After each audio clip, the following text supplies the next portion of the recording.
Welcome to the Deep Dive, where we cut through the noise and really get to the heart of what you need to know. Today, we're diving into a really insightful piece from Phoenix Performance Partners, all about transparent communication. It drills down into, well, one of those really persistent challenges in leadership, right? That gap between what leaders think they're sharing hmm and what their teams actually understand, what they really internalize. It's such a common problem, way more common than people realize, often working under the surface. It reminds me of that George Bernard Shaw quote, "The single biggest problem in communication is the illusion that it has taken place." Oh, that's perfect for this. It really is. We've all been there, haven't we? You leave a meeting, everyone's nodding, seems like alignment. Yeah, you think, great, we're all set. Exactly. And then later you find out the message landed completely differently, or maybe didn't land at all for some people. That's the transparency trap we're really digging into today. Right. So our mission for this deep dive is to unpack that gap. We want to explore these different layers, these dimensions of transparency, and crucially, give you some clear, actionable stuff from this source on how you can actually build genuine trust through, open communication. Because it's not just about dumping information, is it? No, not at all. As we'll see, true transparency, the kind that builds trust, it's about sharing the context, the why, even the reasoning, and maybe some personal insights to get everyone on the same page, truly understanding. Okay, let's do it. Let's get into it. So one of the first things that really jumped out from this piece is what it calls the transparency paradox. It highlights this dynamic where leaders, often with good intentions, think they're protecting their teams by um, holding back certain information. Right. Shielding them, supposedly. Exactly. But the paradox is that very act often creates more anxiety, more uncertainty than just being upfront would have. That's absolutely spot on. Leaders get tangled up, don't they? They confuse transparency with just like TMI, In oversharing, weakness. or weakness. Yeah. Yeah, openness equals weakness, or showing vulnerability means you're incompetent. The worry is genuinely that, if I share this, it'll cause panic or confusion. They think they're doing the right thing, protecting people. And here's where it gets really interesting and frankly a bit scary. The source points out that when you hold back, when people sense information is missing, and they almost always do, And they do. People aren't stupid. right? Their imaginations fill that void. And as the article puts it, imagination is rarely kind. It leaps to the worst conclusions. It's like a vacuum, isn't it? And fear rushes in to fill it. Totally. The source gives this really powerful example. A CEO, right, spent 3 whole months meticulously crafting a restructuring announcement, trying to control every nuance. Wow, 3 months. That's a long time for things to fester. Exactly. His intention was good, control the message, make it land perfectly. But in that vacuum, what happened? Rumors exploded, your top performers, they start quietly polishing their resumes, looking elsewhere. Productivity tanks. And when he finally makes the big announcement, the feedback was, "Oh yeah, we've been expecting this for months. And worse, we just wish you trusted us enough to include us sooner." Ouch. That hurts. It really does. It just shows so clearly how trying to overmanage the message by withholding can completely backfire. You create the very storm you were trying to avoid. That story really nails it. Good intentions, unintended chaos. Yeah. So, okay, how do we avoid that trap? This piece gives us a really useful framework. The 4 levels of communication transparency. This is key. Yeah, because it shows that not all transparency is the same. It's not just one thing. And understanding these levels helps you choose, strategically the right depth for the situation. It moves it from a vague idea, be more transparent, to something practical you can actually use, a roadmap. Right. So let's walk through them. Level Level. 1. Okay. Level 1. Information transparency. This is the most basic. It's just sharing facts, data, decisions, but after they're already made. The what? Exactly. Like putting up a notice. We've decided to restructure the sales team. Changes take effect next month. Done. When would you use that? Well, the source says mainly for routine updates, things that are already decided and don't really need input or a lot of background. Simple announcements. Got it. The baseline. But often where people stop, right? They think, okay, I told them. Transparent. Precisely. But we need to go deeper. So, level 2. Process transparency. This is about sharing how decisions are being made, who's involved, what factors are on the table. Okay. Peeking behind the curtain a bit. Yeah, like saying, look, we're evaluating the sales structure. Yeah. The leadership team's looking at 3 options based on revenue, team development, customer impact. We expect a decision by month end. So even if the team isn't making the decision, they understand the process. Exactly. It reduces that speculation, builds understanding about the journey, even if they don't have direct input on the final choice. You use it when decisions affect people, but maybe don't need their vote specifically. Okay, that makes sense. It builds a bit more context. Then we move up to level 3, reasoning transparency.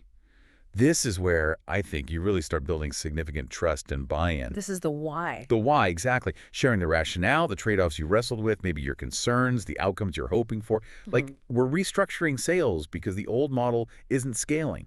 Yes, this might cause some short-term disruption, we know that, but here's why we believe it'll improve career paths and customer service long-term.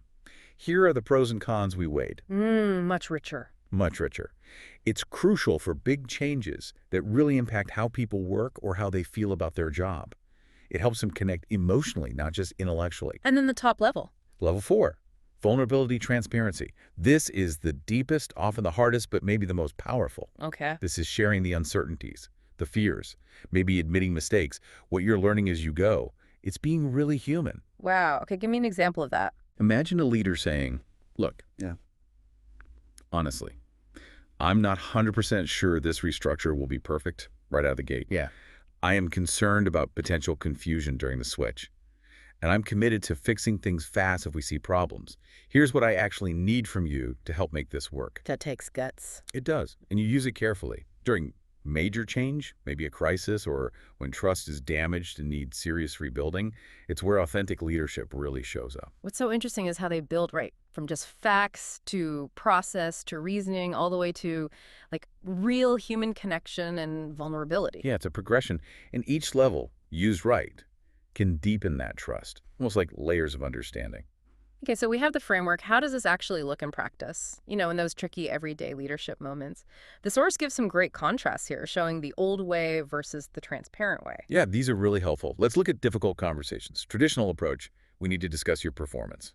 Pow, straight out. Which immediately puts someone on the defensive, right? Walls go up. Totally. It feels like you're being called into the principal's office. It signals a lecture, not a conversation. Yeah. But the transparent approach, it sounds completely different. Yeah. I've noticed some patterns in your work that concern me, and I really want to have an open conversation about what's happening and, how we can address it together. I'm hoping this chat helps us both understand better and figure out a plan that sets you up for success. See, the difference is huge. It shifts from judgment to partnership. It's an invitation to solve a problem together. It completely changes the dynamic, doesn't it? From confrontation to collaboration, just with phrasing. Absolutely. You feel the intent change. Okay, what about delivering bad news? Nobody likes that. Right. Traditional approach. Unfortunately, we didn't get the contract. Full stop. Leaves a void. People wonder why, who's to blame, what happens now? Exactly. It's just the what with none of the why or what next, which, as you said, is often what the team really needs for closure and motivation. So the transparent way. Offers so much more. We didn't get the contract, and I know this is really disappointing, especially for everyone who works so hard on it. Acknowledge the effort first. Respect. Here's what I learned from the client about why they chose someone else. Here's what we did well, and here's how we can improve our approach for the next big pitch. See? Respect. Feedback, learning, forward focus, much more constructive. Respects the team's effort and intelligence. Definitely. Okay, last scenario. Times of uncertainty. We all live through these. Traditional approach often involves trying to project confidence. Even if it feels fake, don't worry, everything will be fine. Yeah, which can ring really hollow, can it? Especially when everyone feels the ground shaking. It can actually erode trust if it feels dismissive. Right. Creates that disconnect between words and reality. This Yeah. transparent approach. Yeah. It acknowledges the reality. Look, I don't have all the answers right now, and I know this uncertainty is stressful for everyone. Just saying that out loud helps. It does. Then, here's what I do know. Here's what I'm actively working to find out, and here's when I expect I can share more information. That feels so much more authentic. And frankly, more confidence-inspiring. I agree. That last one really hits home, doesn't it?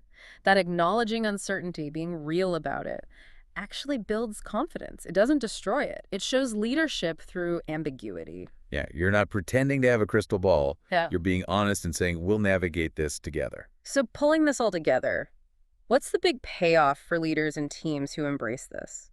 Well, this piece calls it the trust multiplier effect. When leaders consistently use these levels of transparency appropriately.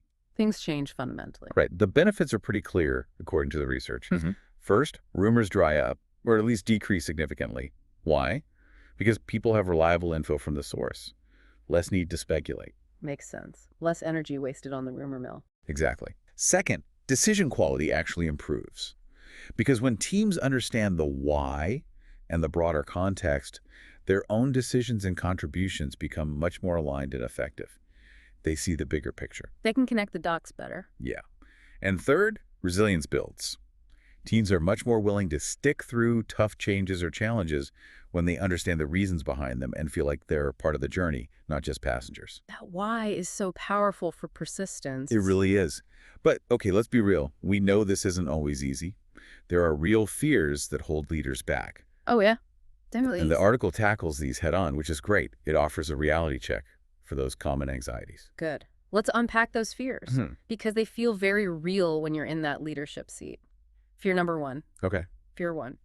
If I share this uncertainty, people will lose confidence in me. They'll think I don't know what I'm doing. That's huge, right? The pressure to always look like you have it all figured out. What's the reality check on that one? The reality is, your team already senses the uncertainty. You're not fooling anyone by pretending it doesn't exist. Good point. Acknowledging it, while showing your plan and commitment to navigate through it, that actually builds confidence. It shows honesty, courage, and capable leadership in tough times, not weakness. Okay, that's a powerful reframe. What about fear two? If I admit I don't know something, people will think I'm incompetent. The fear of looking stupid. Yeah, nobody wants that. But the reality here is actually pretty liberating.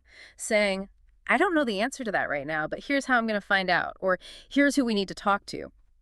That demonstrates competence, not incompetence. How so? It shows resourcefulness. It shows humility. It shows a commitment to getting the right answer, not just having an answer. People respect that way more than bluffing. Okay, I can see that. Competence isn't omniscience. It's about how you handle not knowing. Exactly. And the last big one, fear three.